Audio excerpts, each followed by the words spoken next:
discussões que estavam lá em Versalhes, retomando aqui, 21 quilômetros de Paris. Certo. Começa o burburinho ali e vai chegando aos poucos em Paris. Ao chegar em Paris, começa a se formar forças paramilitares controladas pela burguesia. E aí vem a grande simbologia da Revolução Francesa, que é o castelo ou o prédio da Bastilha. Que ali era uma prisão já mais simbólica, porque quando eles tomaram a Bastilha, tinha ali 7 presos. E um dos presos mais notórios, assim, que talvez poucos vão conhecer, mas vale a pena depois dar uma pesquisada, dias antes, esse 8º preso tinha sido tirado e mandado para outra prisão, que foi o Marquês de Sade, que é aquele marquês que fez obras, né? E que aí depois surgiu o termo, né? Sádico, sadismo, que é tudo ligado a essa pessoa. Se você quiser saber mais um pouco do Marquês de Sade, eu recomendo que você pesquise. Mas talvez a gente pode até falar um pouco dele depois, em outro episódio, em outra discussão. Enfim, Certo. ao chegar então em Paris, essas forças, esses grupos militares, paramilitares, sabiam que lá em Versalhes, na Bastilha, era também um paiol. Paiol, gente, basicamente é onde armazena arma, pólvora e também, como é que fala? As balas e tudo mais. Como é que é o Né? termo? Munição. Perfeito, obrigado, Sérgio. Onde guardava as munições. E aí esses grupos foram para a Bastilha. A Bastilha, então, era um paiol que guardava munições, pólvora e armas, e uma prisão. Então ela acabou se tornando o símbolo do absolutismo, porque era uma prisão que prendia, né, prisão que prendia, estou sendo redundante, mas era uma prisão voltada para os inimigos do rei. Ou seja, era uma prisão política. Então, tomar a Bastilha, não naquele momento, mas no decorrer do processo revolucionário, se tornaria o grande símbolo, né, dessa derrubada do absolutismo, já que ali estava o símbolo, um dos símbolos do absolutismo. Então, enquanto ocorria a disputa política em Versalhes, em Paris havia essa movimentação. E lembrando que aí nós temos uma revolta constitucional, uma revolta burguesa acontecendo em Versalhes, uma revolta urbana em Paris, e nesse vácuo de poder nós temos outra situação. Lembra que a revolta não é só ligada à produção urbana manufatureira, é principalmente ligada também a um problema no campo. E no campo nós vamos ter um problema ainda maior, que nós vamos chamar de Grand-Père, o grande medo, que foi várias revoltas campesinas, que vai gerar um nível de violência até então nunca visto na França, até aquele momento. Então, assim, são vários movimentos concomitantes. Não é que é um movimento coordenado, pelo contrário, são vários movimentos. O que acontece em Versalhes e depois migra para Paris vai sendo uma modificação paulatina para tentar criar grupos políticos para gerar posteriormente um governo e controlar esses outros movimentos. Por isso que esse grande medo foi um problema tanto para a coroa quanto para os próprios revolucionários em Paris. Não é uma coisa só. Né? São várias coisas acontecendo.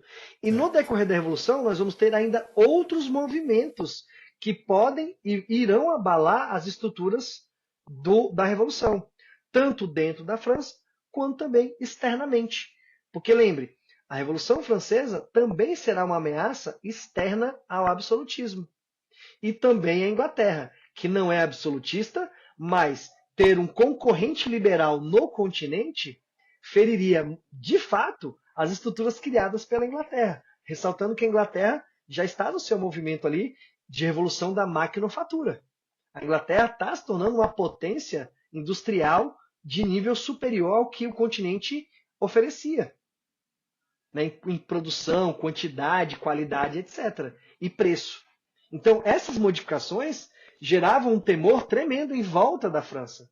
Por isso que é importante a gente sempre retomar essa ideia de que a Revolução Francesa ela reverbera, ela vai ter então o que o próprio Hobsbawm fala, né? Os ecos da Marselhesa. Vai gerar um eco que vai se dispersar por toda a Europa e não só por ela.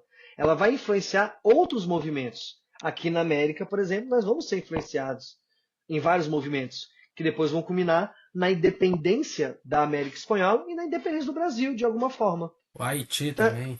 Né? O Haiti, principalmente, porque alguns grupos, vamos ter militares haitianos negros lutando na Revolução Francesa e que voltam para o Haiti como lideranças militares e políticas no processo revolucionário. É outro ponto também importante.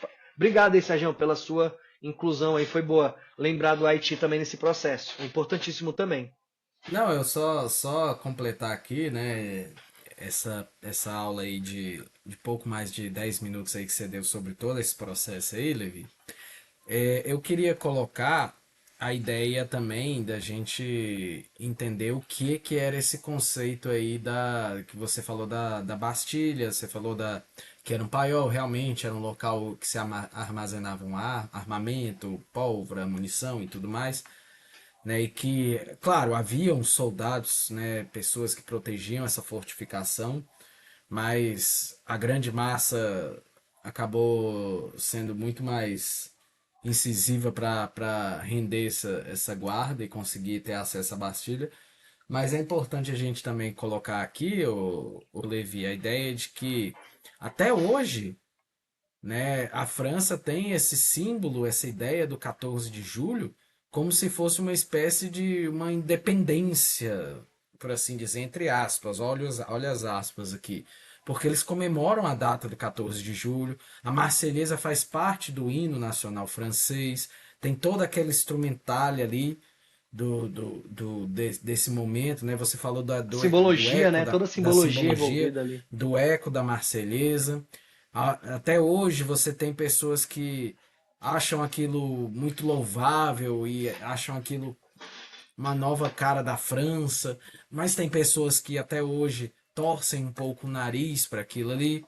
Então, Na cara, é um própria época, momento. né, os monarquistas também, na época mesmo, os monarquistas ainda eram uma força política poderosa.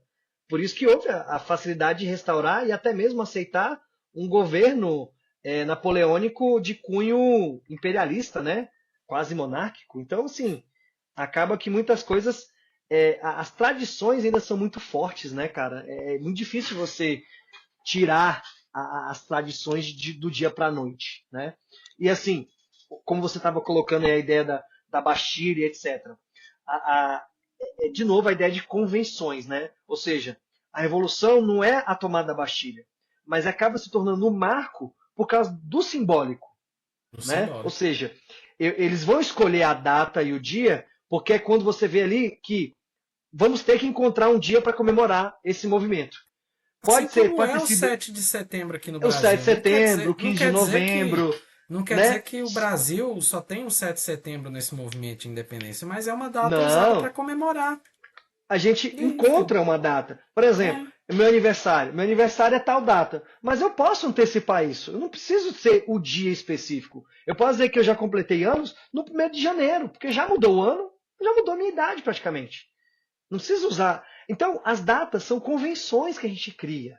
Né? A gente cria principalmente para, obviamente, criar um sentimento de unidade do povo e etc.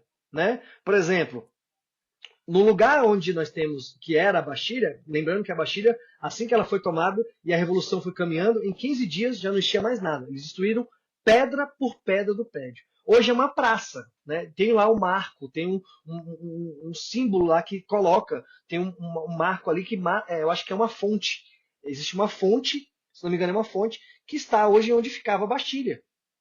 Então, para, de certa forma, marcar esse espaço. Se você vai na França, e aí eu vou colocar um adendo rápido aqui, eu tenho uma ex-aluna minha que ela está agora em Paris e ela mandou um monte de fotos e imagens de Paris para mim.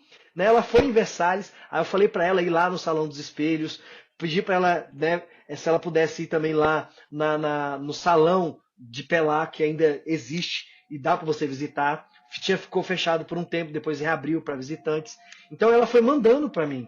Isso é muito bacana, né? De ter uma pessoa aqui. E ela falou de jeito, Levi, eu estando aqui, eu estou lembrando das suas aulas. Isso para mim é um ganho maravilhoso. E eu falei, Ah, que maravilha. coincidentemente, amanhã, ela mandou ontem para mim, coincidentemente, amanhã, sexta-feira, eu estarei gravando um episódio sobre a Revolução Francesa. Então, acaba que a coincidência caiu como uma luva.